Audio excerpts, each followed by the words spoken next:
এই Facebook YouTube থেকে income করা অনেক ডিফিকাল্ট হয়ে দাঁড়িয়েছে, কারণ ফেসবুক এবং ইউটিউব দুইটাই সম্পূর্ণ ভিউর উপর নির্ভর করে আপনাকে ডলার দিচ্ছে। কিন্তু বর্তমানে দেখা যাচ্ছে আমাদের বিশেষ করে ফেসবুকে যারা কন্টেন্ট ক্রিয়েট করি তাদের জন্য মানে একদম মারাত্মক সমস্যা হয়ে দাঁড়িয়েছে এখন ডলার ইনকাম করাটা। যতটা পরিশ্রম করছি সেই তুলনায় বিন্দু পরিমাণও কাজ হচ্ছে না, কারণ আমাদের ভিডিওতে ভিউ নাই। কারণ প্রচুর পরিমাণে ভিউ না আসলে এখন ফেসবুক থেকে ডলার ইনকাম করাটা একেবারেই সহজ উপায় নয়। দেখুন, আমাদের এখন 1 মিলিয়ন ভিউতে মাত্র দিচ্ছে $2 থেকে $3, যেখানে 1 মিলিয়ন ভিউতে আমাদেরকে দিত $50 থেকে $60। এখন অনেকের প্রশ্ন, তাহলে কি আমরা ফেসবুকে কাজ করব না, ফেসবুকে কাজ ছেড়ে দিব? না, কাজ আমরা ছেড়ে দিব না, আমরা একটু টেকনিক কাটিয়ে কাজ করব।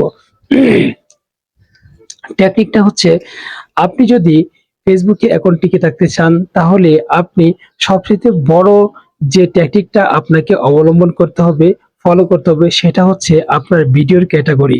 আপনি যদি সঠিক ভিডিও তৈরি করতে পারেন আর ভিডিওর যে মূল অংশটা আপনি যদি পাবলিককে ফোকাস করতে পারেন বা পাবলিকের সামনে তুলে ধরতে পারেন, আপনি ভিডিওতে কি বলতে চাচ্ছেন, কি দেখাতে চাচ্ছেন, কোন অংশটা আপনার ভিডিওতে সবচেয়ে বিনোদনমূলক, কোন অংশটা আপনার ভিডিও সবচেয়ে শিক্ষামূলক, এই অংশটা যদি আপনি সবার আগে তুলে ধরতে পারেন তাহলে আপনি অবশ্যই ভালো পারফরমেন্স করতে পারবেন।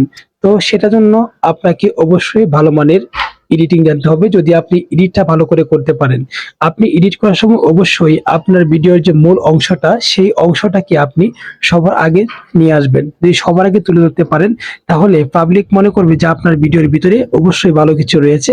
তখন পাবলিক আপনার ভিডিওটাকে ধৈর্য সহকারে দেখার মানে চেষ্টা করবে। আর আপনি যদি ফেসবুক বা ইউটিউবে যদি আপনি প্রথম 1 থেকে 1.5 মিনিট বা 2 মিনিট আপনার ভিডিওটা পাবলিক যদি ফোকাস করে পাবলিক যদি দেখে, তাহলে ওই ভিডিওটাই আপনার ট্রেন্ডিং এ যাবে, ওই ভিডিওটাই বেশি বেশি শেয়ার হবে, ওই ভিডিওটাই ভাইরাল হবে। আপনার ভিডিওর রেজুলেশন, আপনার ভিডিওর ক্যাটাগরি, আপনার ভিডিওর যে মানে স্পিড, সবকিছু ঠিকঠাক রেখে আপনি সম্পূর্ণ একটা ভিডিওতে মিনিমাম 2 থেকে 3 ঘন্টা সময় দিয়ে এডিট করে একটা ভিডিওকে পারফেক্ট ভাবে তৈরি করে তারপর যদি আপনি সেই ভিডিওটাকে আপলোড করেন, তবেই কিন্তু আপনার ভিডিওটা ভাইরাল হওয়ার পসিবিলিটি থাকবে। আর আপনি যদি ভিডিওটাকে সময় না দেন, ভিডিওটা যদি আপনি সঠিকভাবে মেক না করতে পারেন, তাহলে কিন্তু সেই ভিডিওটা আপনার ভাইরাল হওয়ার পসিবিলিটি খুবই কম থাকবে। তো বন্ধুরা, বিশেষ করে যারা ফেসবুকে কাজ করি, ফেসবুক তো এখন বর্তমানে একটা কম্পিটিশনের জায়গা হয়ে গেছে। আসলে যদি আপনি সেখানে যদি ভালো পারফরমেন্স না করতে পারেন তাহলে ভালো কিছু করতে পারবেন না।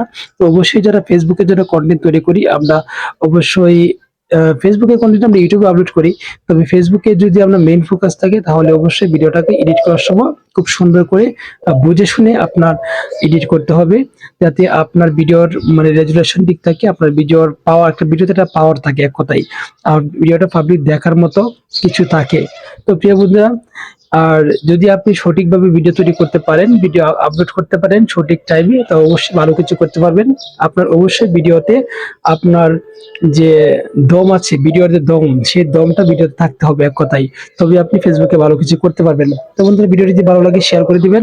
অবশ্যই ফোকাস রাখবেন যে আপনার ভিডিওর মূল অংশটা সবার সামনে তুলে ধরবেন, তাহলে কিন্তু মানে ভিডিও এডিট করার যে একদম সামনের অংশটা, সেই সামনের অংশটা ভিডিওর মূল অংশটা তুলে ধরবেন, তাহলে দেখবেন আপনার ভিডিওটা ভাইরাল হওয়ার সম্ভাবনা অনেক বেশি থাকবে। ধন্যবাদ সবাইকে, ভিডিওটি ভালো লাগলে শেয়ার করে দিবেন।